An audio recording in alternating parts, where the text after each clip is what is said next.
வணக்கம், நான் உங்கள் chef Dheena. Welcome back to chef Dheena's kitchen. நம்ம சேனலுக்கு சூப்பராக இந்த பானிபூரி எப்படி பண்ணுறது பார்க்க போகிறோம். இந்த பானிபூரினா அந்த பூரி எப்படி ஃப்ரை பண்ணுறது, எப்படி ரெடி பண்ணுறது, அதுக்கப்புறம் வந்து அந்த க்ரீன் சட்னி, அந்த தண்ணி ரெடி பண்ணுவாங்கல்ல க்ரீன் சட்னி ப்ளஸ் அந்த தண்ணியாக எப்படி பண்ணுறது, அதுக்கப்புறம் அந்த ஸ்வீட் சட்னி, இந்த மூணுமே வந்து நம்ம சேனலுக்கு பார்க்க போகிறோம் எப்படி பண்ணுறது. ரொம்ப ஒரு ஈஸியான ஸ்டைலில் எதுக்காக வந்து நீங்கள் வெளியே போயிட்டு சாப்பிட வேண்டியதில்லை. வாரத்தில் ஒரு நாள் நீங்கள் ரெடி பண்ணி சாப்பிடலாம். அதிகபட்சம் உங்களுக்கு வந்து ஒரு ½ hour ஸ்பெண்ட் பண்ணால் இந்த ப்ரிப்பரேஷன் ரெடி ஆகிடும். இப்போ இந்த டிஷ் எப்படி பண்ணுறது பார்ப்போம். அதுக்கு முன்னாடி இந்த டிஷ்ஷுக்கு தேவையான பொருட்கள் பார்த்தலாமா.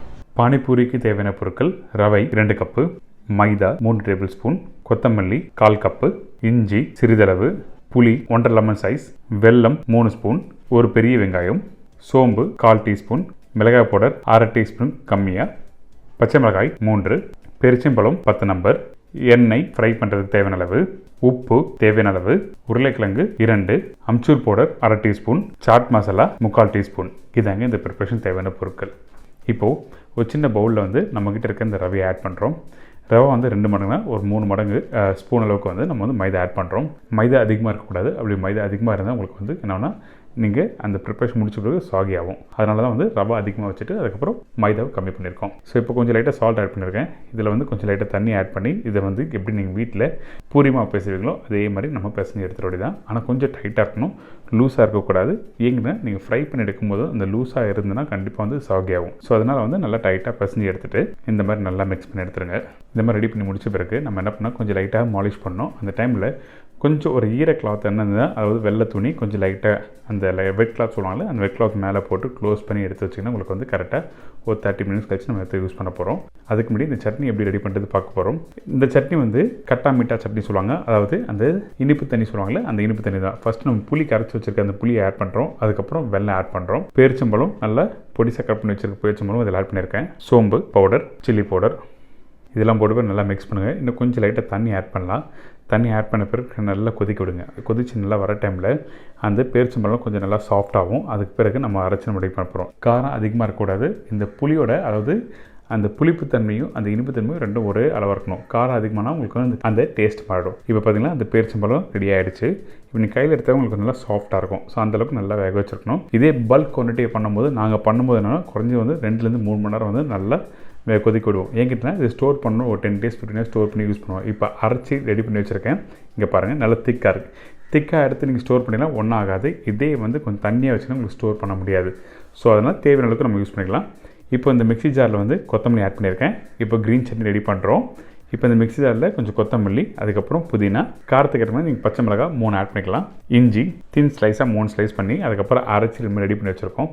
இங்கே பாருங்கள் இந்த க்ரீன் சட்னி நல்லா அரைச்சி ரெடி பண்ணி வச்சுருக்கோம். இதுக்கப்புறம் அந்த பானிபூரியோட தண்ணி எப்படி ரெடி பண்ணுறது, அதாவது அந்த க்ரீன் சட்னியோட தண்ணி ரெடி பண்ணுறது இப்படி காமிப்பறேன். இப்போது அரைச்சி வச்சுருக்க இந்த க்ரீன் சட்னியில் கொஞ்சம் புளி தண்ணி ஆட் பண்ணுறோம். புளி தண்ணி வந்து நான் ரெடி பண்ணி ரேஷியோ பார்த்தீங்கன்னா நீங்கள் 2 டேபிள் ஸ்பூன் அளவுக்கு புளி தண்ணி ஆட் பண்ணியிருக்கேன். இதுக்கு பிறகு உப்பு, அம்ச்சூர் பவுடர்.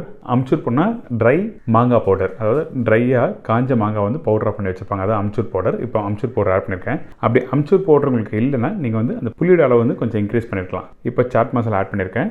அதுக்கப்புறம் ஜீரா பவுடர் ரொம்ப இம்பார்ட்டன்ட். லைட்டாக ஜீரா பவுடர் இதில் ஆட் பண்ணியிருக்கோம். இதுக்கு பிறகு ஜீரா பவுடர் போட்டு கொஞ்சம் தண்ணி ஆட் பண்ணி நல்லா மிக்ஸ் பண்ணி எடுத்து வச்சா இந்த பானிபூரி தண்ணி ரெடி. காரத்தை ஏற்ற மாதிரி நீங்கள் பச்சை மிளகாய் இன்க்ரீஸ் பண்ணிக்கலாம். இப்போ இந்த பானிபூரி தண்ணி ரெடி ஆகிடுச்சு. இதுக்கப்புறம் இப்போ இந்த உருளைக்கிழங்கு மிக்ஸ் ரெடி பண்ண போகிறோம். நான் வேக வச்சு நல்லா ஸ்மாஷ் பண்ணி வச்சுருக்கேன் இந்த உருளைக்கிழங்கு இந்த பவுல்லையும். இதுக்கு பிறகு வெங்காயம் ஆட் பண்ணியிருக்கேன். கொத்தமல்லி, பச்சை மிளகாய், சில்லி பவுடர் லைட்டாக போடணும். சும்மா அதிகமாக போடக்கூடாது. நீங்கள் சில்லி பவுடர் நீங்கள் அதிகமாக போடணும், உங்களுக்கு வந்து டேஸ்ட் மாறும். ஏன்னா அந்த பானிபூரி தண்ணியிலே வந்து நம்மளுக்கு வந்து காரம் இருக்கும். இதுலேயும் நீங்கள் அது காரம் அதிகமான உங்களுக்கு வந்து டேஸ்ட் மாறிடும். ஸோ அதனால் வந்து கொஞ்சமாக சில்லி பவுடர் அதுக்கப்புறம் சால்ட் ஆட் பண்ணியிருக்கேன். இதெல்லாம் நல்லா மிக்ஸ் பண்ணி எடுத்து வச்சிங்கன்னா இந்த ஆலு மிக்ஸ் ரெடி. சில பேர் சாட் மசாலா போடுவாங்க. என்னோடய சஜஷன் வேண்டாம். வேணும்னா நீங்கள் ஆட் பண்ணிக்கலாம், ஒன்றும் தவறு இல்லை. இது மாதிரி நல்லா மிக்ஸ் பண்ணி ஒரு சின்ன பவுலில் தனியாக எடுத்து வச்சிடலாம். இப்போ ஸ்வீட் சட்னி பார்த்தாச்சு, பானிபூரிக்கு அந்த க்ரீன் சட்னியும் பார்த்தாச்சு, அதுக்கப்புறம் உருளைக்கிழங்கும் பார்த்துட்டோம். இப்போது இதுக்கு பிறகு ரெடி பண்ணி வச்சுருக்கேன் இந்த பூரி எடுவது இப்போ காமிக்கிறேன். இப்போ என்ன பண்ணுறோம், இப்போ நல்லா டைட்டாக இருக்குது. இந்த டைமில் வந்து நம்ம 1/2 கட் பண்ணிவிட்டு திருப்பி லைட்டாக மாலிஷ் பண்ண போகிறோம். நல்லா டைட்டாக இருக்கணும். கொஞ்சம் லைட்டாக அந்த உள்ளங்கை வச்சு லைட்டாக மாலிஷ் பண்ணுங்கள். வீட்டில் நீங்கள் கட்டிங் போர்டோ இல்லை உங்கள் வீட்டில் இருக்க மார்பிளை க்ளீன் பண்ணிவிட்டு லைட்டாக மாலிஷ் பண்ணால் கொஞ்சம் ஈஸியாக இருக்கும். இதுக்கப்புறம் எப்பவும் போல் நீங்கள் பூரி எப்படி ரோல் பண்ணுவீங்களோ அதே மாதிரி ரவுண்டாக ரோல் பண்ணுறங்க. இப்போ ரெடி ஆகிடுச்சு. இப்போ இது மாதிரி இந்த மாவை வந்து நல்லா ரோல் பண்ணி எடுத்து வச்சிடுறோம். இதுக்கு பிறகு நம்ம என்ன பண்ணோன்னா அந்த கட்டிங் போர்டில் கொஞ்சம் லைட்டாக மைதா வந்து போட்ட பிறகு அந்த கட்டிங் போர்டு மேலே ஃபுல்லாக அப்ளை பண்ணுங்கள். ஏங்கிட்டனா அந்த நம்ம ரெடி பண்ணி வச்சுருக்க அந்த டோ வந்து நல்லா ரோல் பண்ண போகிறோம். அதனால் வந்து மைதா மாவு இருந்தால் தான் நம்மளுக்கு ஒட்டாமல் நல்லா வரும். நம்ம வீட்டில் இருக்க சப்பாத்தி கட்டை வச்சு நல்லா ரோல் பண்ணுறேங்க. தின்னாக ரோல் பண்ணணும், திக்காக இருக்கக்கூடாது. ஏங்கன்னா திக்காக இருந்ததுன்னா உங்களுக்கு வந்து அந்த ஃப்ரை பண்ணி எடுத்த பிறகு அந்த பூரி ஃப்ரை பண்ணி எடுத்த பிறகு உங்களுக்கு வந்து சாகி ஆகிடும். ஸோ தின்னாக இருந்தால் நல்லாயிருக்கும். அந்த ரேஷியோ ரொம்ப ரொம்ப இம்பார்ட்டன்ட். அதே டைமில் வந்து நீங்கள் வந்து இந்த மாவு ரெடி பண்ணி வச்சுட்டு பிறகு ரொம்ப நேரம் வந்து ஒரு மணி நேரம் இல்லை 2 மணி நேரம் ஊற வைக்கக்கூடாது. அப்படி ஊற வச்சுன்னா உங்களுக்கு வந்து கண்டிப்பாக அந்த பூரி வந்து சாகி ஆகும். ஸோ குறிப்பிட்ட டைம் அந்த 15 to 20 மினிட்ஸில் நீங்கள் எடுத்து நீங்கள் ரெடி பண்ண ஆரம்பிச்சிடலாம். இப்போ இதுமாதிரி நல்லா டஸ்ட் பண்ணிவிட்டு இதுக்கப்புறம் நம்ம வீட்டில் எதுனா சின்ன கிண்ணம் இருந்ததுன்னா அந்த கிண்ணம் உங்கள் சைஸ் தெரியும், சின்னதாக இருக்கும்.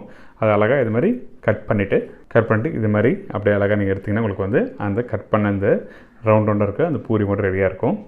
ட்ரிம்மிங்ஸை தனியாக எடுத்து திருப்பி ஸ்மாஷ் பண்ணி நீங்கள் திருப்பி ஸ்டார்ட் பண்ணிக்கலாம். இப்போ வந்து நம்ம ஃப்ரை பண்ண போகிறோம். இந்த எண்ணெய் கடாய் வந்து கரெக்டான ஃப்ளேமில் இருக்கணும். நீங்கள் அந்த எண்ணெய் சூடான பிறகு நீங்கள் இதில் போட்டு கரெக்டாக ஃப்ரை பண்ணி எடுத்திங்கன்னா இந்த பூரி ரெடி ஆகிடும். ஸோ நீங்கள் பாருங்கள், இந்த பூரி போட்ட உடனே மேலே அந்த ஃப்ளஃபியாக வரும் பார்த்திங்கன்னா, இந்த மாதிரி தான் வரணும். போட்ட உடனே வரணும்.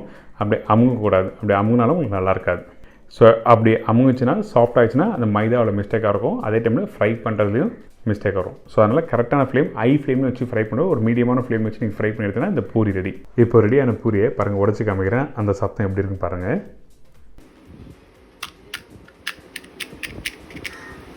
இப்போ பார்த்தீங்கன்னா நல்லா கிறிஸ்பியாக இருந்ததில்ல. இப்போ நம்ம ரெடி பண்ணி வச்சுருக்க அந்த மிக்சர், அதாவது அந்த உருளைக்கிழங்கு, அந்த ஸ்வீட் சட்னி, அப்புறம் பானிபூரி தண்ணியை போட்டு எப்படி காமிக்கிறேன் பாருங்கள். கொஞ்சம் லைட்டாக ஸ்வீட் சட்னி. இதே ஸ்வீட் சட்னி வந்து சில பேர் வந்து தின்னாக கரைச்சி வச்சுருப்பாங்க. அது நம்மளோட விருப்பம் தான், அது எப்படி வேணால் மாற்றிக்கலாம்.